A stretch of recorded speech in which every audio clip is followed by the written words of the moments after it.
বন্ধুরা, আপনাদের অজানা রহস্য ইউটিউব চ্যানেলে স্বাগতম। আপনি যদি চ্যানেলটিকে সাবস্ক্রাইব করে না থাকেন, সাবস্ক্রাইব করে নিন, এখনই জীবন বদলে যাবে। হ্যালো বন্ধুরা, কেমন আছো সবাই? আশা করি সবাই আছো ভালো। বন্ধুরা, আপনি কি জানেন হিন্দু ধর্মে তুলসী গাছের বেশ মাহাত্ম্য রয়েছে। অধিকাংশ বাড়িতেই তুলসী গাছ থাকে। বিশ্বাস করা হয় যে বাড়িতে তুলসী গাছ থাকে সেখানে ইতিবাচকতা থাকে। শাস্ত্রে এই গাছের ধার্মিক মাহাত্ম্যটা বলা হয়েছে। শাস্ত্র অনুসারে মা লক্ষ্মীর সঙ্গে ভগবান বিষ্ণু তুলসী গাছে বাস করে। এছাড়াও বন্ধুরা, তুলসী গাছের শিগডে ভগবান শালিগ্রামের বাস। কথাই আছে যে নিয়মিত তুলসী গাছের পুজো করলে দেবী লক্ষ্মী খুশি হন এবং আশীর্বাদ করে। সেই সঙ্গে বাড়িতে থাকা সদস্যদেরও উন্নতি হয়। তবে বন্ধুরা, তুলসী গাছের পুজোর সময় কিছু কাজ অবশ্যই করতে হবে। আগে থেকে জানা না থাকলে আসুন জেনে নিই।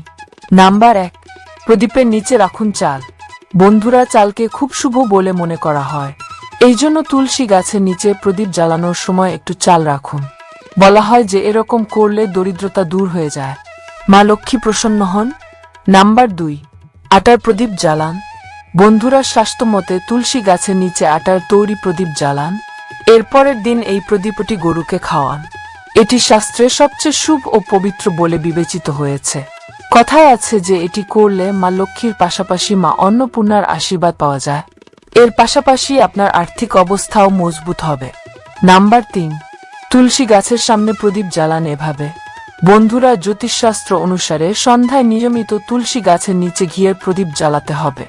আপনি চাইলে এতে সামান্য হলুদ মেশাতে পারেন।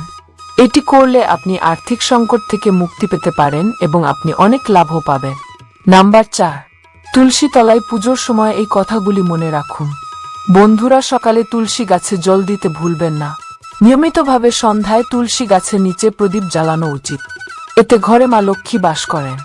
রবিবার ও একাদশীর দিন তুলসী গাছে ভুলেও জল দেবেন না, আর এই দিন পাতাও ছিঁড়বেন না। বিশ্বাস করা হয় যে নিয়মিত তুলসী গাছের পুজো করলে জীবনের সব সমস্যা দূরে চলে যায়।